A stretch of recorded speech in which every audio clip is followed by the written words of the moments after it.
இந்த 2019 இந்த 21 22 நான் போன பேப்பர்ல நான் இந்த கேள்வி செய்யல.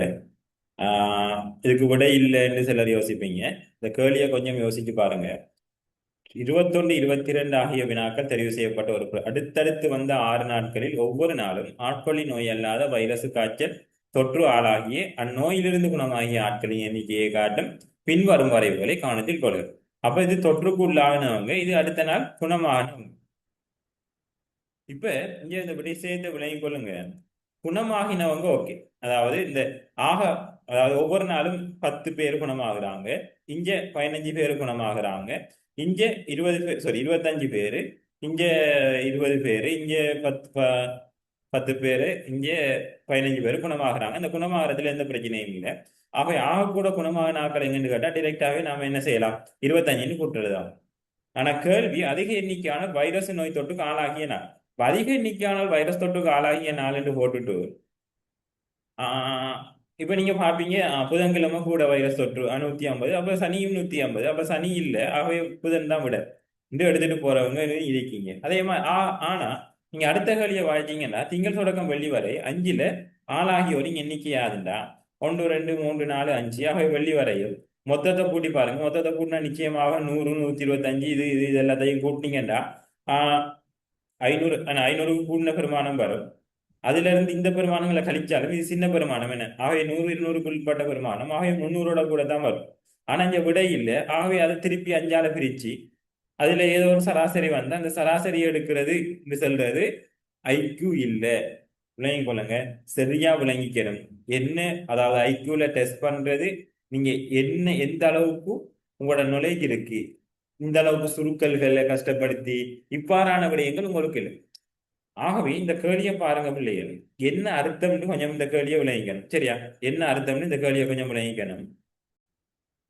சோ அப்ப இதை பாத்தீங்கன்னா என்ன இங்க இருக்கிற உள் விஷயம் என்றா, இந்த 100 பேரு இந்த திங்கட்கிழமைக்குல உதாரணமா நீங்க ஒரு வாட்டுக்கு போறீங்க, அந்த வாட்ல பாக்கிங்க 100 பேர் இருக்காங்க.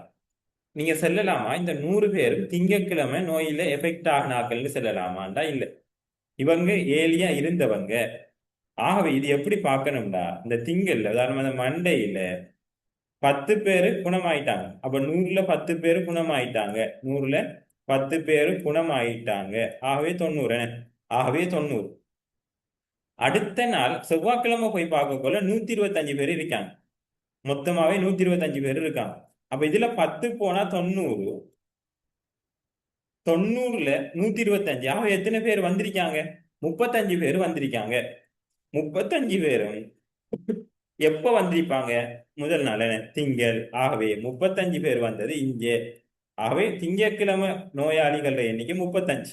இதுதான் இதுக்குரிய விடயம். இந்த விடயம் சரியா விளங்காட்டி பிள்ளைகள் இதுக்கு நீங்க விட எடுக்க மாட்டீங்க. அப்ப அது அடுத்தது சொல்லுங்க. இப்ப 100 10, அவன் மொத்தம் வந்தாக்க 35 என்ன, மொத்தம் அங்கால 125, ஆக வந்தாக்க 35. இப்ப அடுத்தது சொல்லுங்க பாப்போம். செவ்வாய்க்கிழமை. இப்ப செவ்வாய்க்கிழமை 125 இருக்காங்க, 15 பேர் குணமாயிட்டாங்க. ஆகவே எத்தனை பேர் இருக்காங்க செவ்வாய்க்கிழமை அந்த வார்டில் நீங்க போய் பார்த்தா 15 பேர் செவ்வாய்க்கிழமை குணமாயிட்டு போயிட்டாங்க. 125 பேர்ல 15 பேர் போனாங்கண்டா 110. சரி, 110ல இப்ப புதன்கிழமை போய் பாத்தீங்கன்னா 150 பேர் இருக்காங்க. அப்ப எத்தனை பேர் செவ்வாய்க்கிழமை வந்திருக்கணும் நோயாளியா, 40 பேர் வந்திருக்கணும். சரியா, சரி. இப்ப அடுத்த நாளுக்கு போவோம். 150 பேரு, அவன் 150ல எத்தனை பேர் குணமாயிட்டு போயிட்டாங்கன்னா 25 பேர் குணமாயிட்டு போயிட்டாங்க. 25 பேர் குணமாயிட்டு போயிட்டாங்க.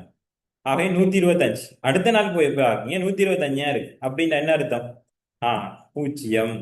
சில நேரம் இந்த கேள்வியும் ஒரு கேள்வியா வரலாம். அதாவது யாரும் இல்லாத நாள், குணம் அதாவது என்ன நோய் இல்லாம இருக்கிற நாள், அதாவது யாரும் அட்மிட் ஆகாத நாள்னு கேள்வி வரலாம்.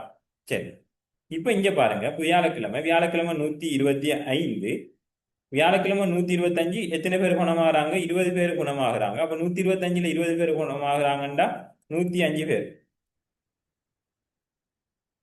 இங்க பார்த்தா எத்தனை பேரு, புதன்கிழமை பார்த்தா 105 பேரா நீங்க இருக்காங்க. 105ல இங்க போய் பார்த்தா எத்தனை பேர் வந்திருக்காங்க, 125. ஆகவே எத்தனை பேர் மொத்தம் 20 பேர் இங்க என்ன செஞ்சிருப்பாங்க, புதுசா வந்திருப்பாங்க.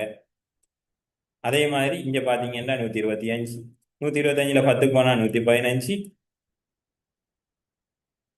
சனிக்கிழமை பார்த்தா 150 பேர் இருக்காங்க. ஆகவே 150ல இங்க வந்திருக்கேன்னு 35 பேர் வந்திருக்கு. அவை சமனான ஆட்கள் வந்தது வெள்ளி, திங்கள். மிக குறைஞ்சவர்கள் அல்லது யாரும் வராம விட்டது புதன். ஆக கூட வந்தது செவ்வாய். அவ ஆக கூட வந்தது செவ்வாய். இந்த சனியை பாருங்க. சனிக்கு நாம அடுத்த நாளுக்குரியது நமக்கு தெரியாதுன்னு. அடுத்த நாள் தெரிஞ்சா தான் சனியை காணலாம். ஆனா அடுத்த நாளுக்குரியது தெரியா. ஆகவே விடை இல்லை. அவங்க சனியை பத்தி எந்த கேள்வியும் கேட்கையும் இல்லை. அதுக்காண்டி தான் இதுகளை கொஞ்சம் டீப்பா விளங்கி கொள்ளுங்க. சரியா? இது செவ்வாய். அடுத்தது பாருங்க 5 நாள் பகுதியில் எத்தனை பேர் சொட்டுக்குள்ள அடிக்காங்கண்டா 35. இந்த 35 70. 20ம் 40ம் 60. அப்போ 70ம் 60ம் 130 என. ஆகவே 130 இதுக்கு விடையா வரும். ஆகவே மிக மிக முக்கியமான கேள்வி பிள்ளைகள். ஆகவே கொஞ்சம் விளங்கிட்டீங்கன்னா இப்போ எல்லாருக்கும் ஓகேயா இருக்கும்னு நினைக்கிறேன். அந்த விளங்குறதுலாம் இருக்கு. பிழையாக விளங்கிக்காதீங்க. விட எடுக்கணுன்றதுக்காண்டி பிழையாக செய்து விடையை எடுத்துக் கொள்ளாதீங்க. சரி, அடுத்ததை பாருங்க. 28, 29வது கேள்வி.